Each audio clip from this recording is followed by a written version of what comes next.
The obsidian halls of the Corinthian War Command echoed with the clicking of mandibles as Commander Zexther reviewed the sensor logs. His compound eyes narrowed at the data streaming across the holographic display. 3 colony worlds. Gone. Not destroyed. Simply silent. Their populations vanished as if plucked from existence by some vengeful deity.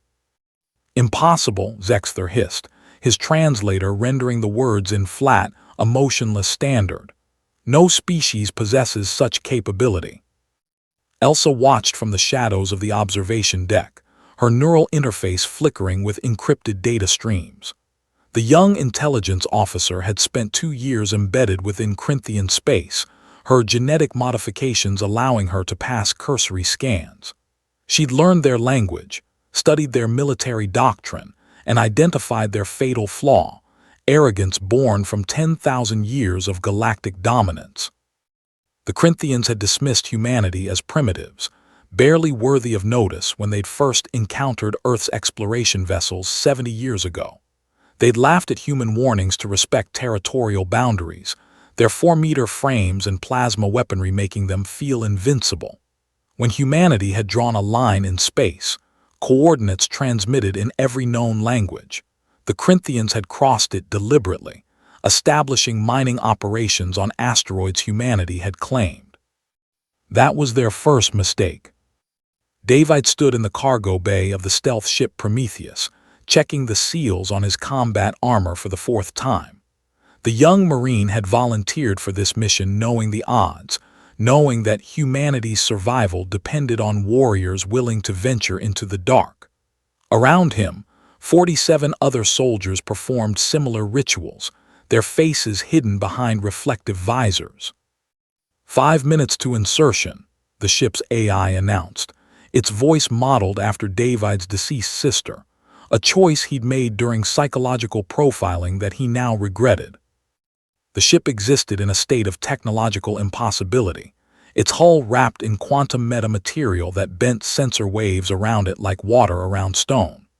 Human scientists had traded 20 years of collaborative alien research for this single advantage, purchased from the enigmatic Voidborn who existed in the spaces between star systems.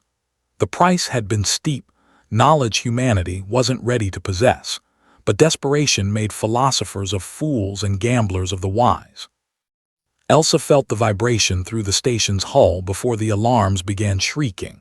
She moved quickly, her augmented reflexes carrying her toward the data core while Corinthian soldiers scrambled for battle stations. The timing had to be perfect. Davide's team would hit the military command center precisely as she extracted their fleet deployment algorithms. The Corinthians still didn't understand what they faced. Davide's boots hit the hull plating with magnetic precision, his HUD painting targeting solutions across the external defense grid. The station was massive, a military fortress designed to project power across 3 sectors. Taking it would be impossible. They weren't taking it. "Demo team, mark your positions," Davide commanded, his voice transmitted through quantum-entangled particles that made interception impossible. 12 green markers appeared on his display, each positioned at critical structural junctures identified by Elsa's reconnaissance. The Corinthians had superior numbers, superior firepower, and superior technology. But they'd made their second mistake. They'd assumed warfare followed predictable patterns, that honor and military tradition governed the behavior of all sentient species. Humanity had abandoned such luxuries when the Corinthians had glassed New Perth.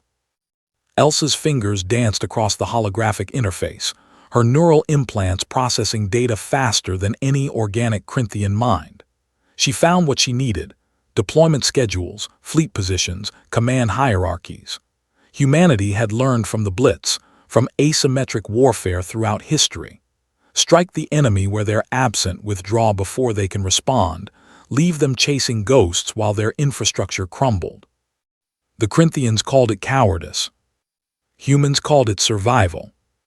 "Package secured," Elsa transmitted, her message traveling through the quantum relay hidden in her neural cortex. "Exfiltration in 90 seconds."